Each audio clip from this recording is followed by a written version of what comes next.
Assalamualaikum warahmatullahi wabarakatuh. Perkenalkan dengan saya Melda Safira Putri yang akan mempresentasikan hasil karya esai saya dengan judul Membangun Kampung Dolanan menggunakan metode sosiokultural dan pendekatan emosional guna lestarikan permainan tradisional di era digital. Permainan tradisional merupakan salah satu warisan budaya bangsa yang memiliki nilai luhur dan ciri khas tersendiri. Anak-anak bisa memiliki relasi yang cukup banyak dengan menggunakan permainan tradisional. Namun, nyatanya sekarang ini banyak anak-anak yang mulai menjauhi permainan tradisional dan mereka selalu menggunakan gawai untuk bermain. Berdasarkan data riset penulis, pada tanggal 30 September 2022 di Desa Gandukepuh, Kecamatan Sukorejo, Kabupaten Ponorogo, didapati hasil bahwa peringatan G30 SPKI ini mengingatkan kita semua akan permainan tradisional pada zamannya. Karena zaman sekarang ini banyak anak-anak yang mulai meninggalkan permainan tradisional karena mereka lebih memilih bermain menggunakan gawai. Sebenarnya pemerintah sudah berusaha untuk menyelesaikan permasalahan tersebut. Salah satunya dengan mengadakan Pekan Kebudayaan Nasional. Namun nyatanya, hingga saat ini upaya tersebut masih belum berhasil. Lantas, bagaimana penyelesaian dari permasalahan tadi? Berdasarkan rumusan permasalahan tersebut, penulis memberikan gagasan berupa sebuah program kegiatan bernama Kampung Dolanan. Kampung ini akan dibentuk dengan menggunakan beberapa metode yang akan dijabarkan. Metode pertama adalah pendekatan sosiokultural, di mana kita harus berkenalan dengan sosial budaya yang ada di masyarakat sekitar.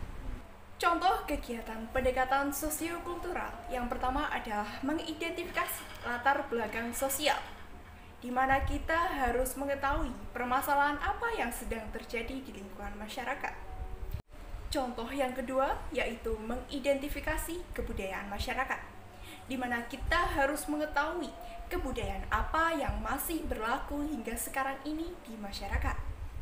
Contoh yang ketiga yaitu mengidentifikasi kebiasaan masyarakat, di mana cara ini cukup diperlukan karena dengan inilah kita bisa mengetahui bagaimana konsep kampung dolanan pada nantinya.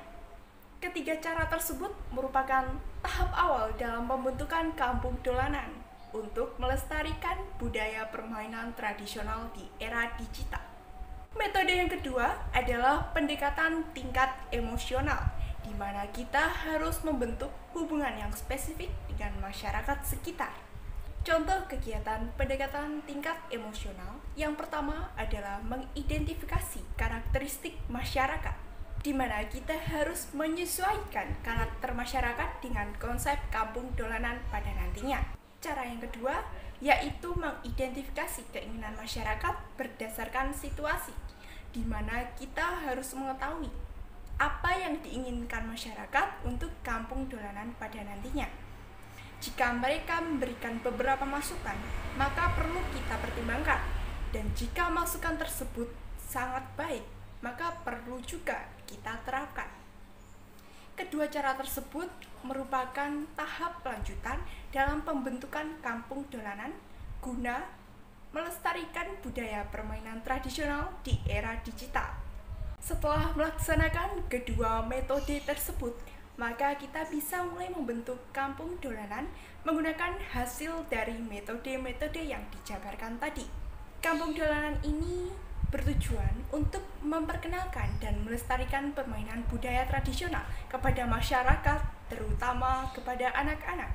Mereka akan diperkenalkan dengan permainan tradisional yang akan memikat ketertarikan mereka untuk datang kepada permainan tradisional dan mulai meninggalkan game online yang ada di gawai.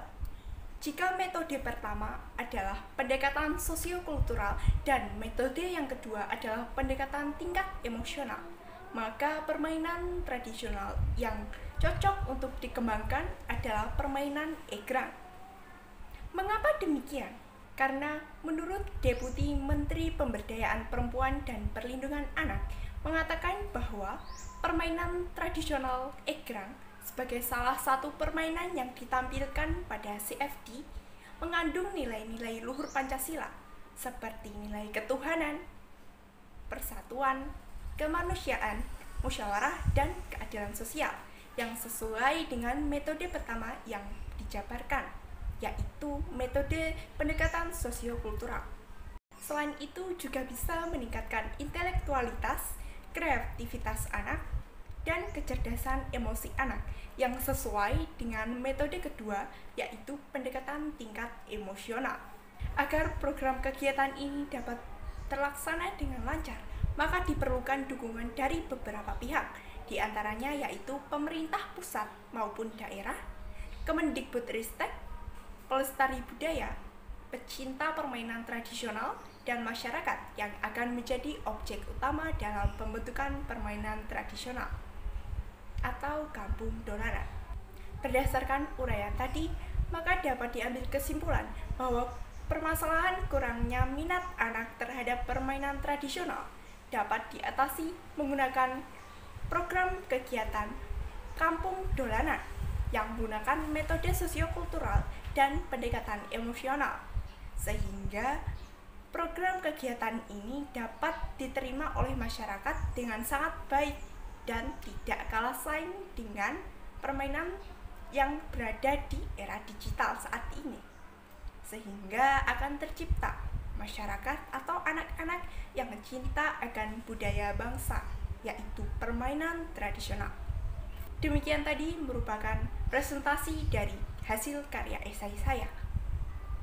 Apabila ada kurang lebihnya, mohon dimaafkan. Sekian dari saya, terima kasih. Wassalamualaikum warahmatullahi wabarakatuh.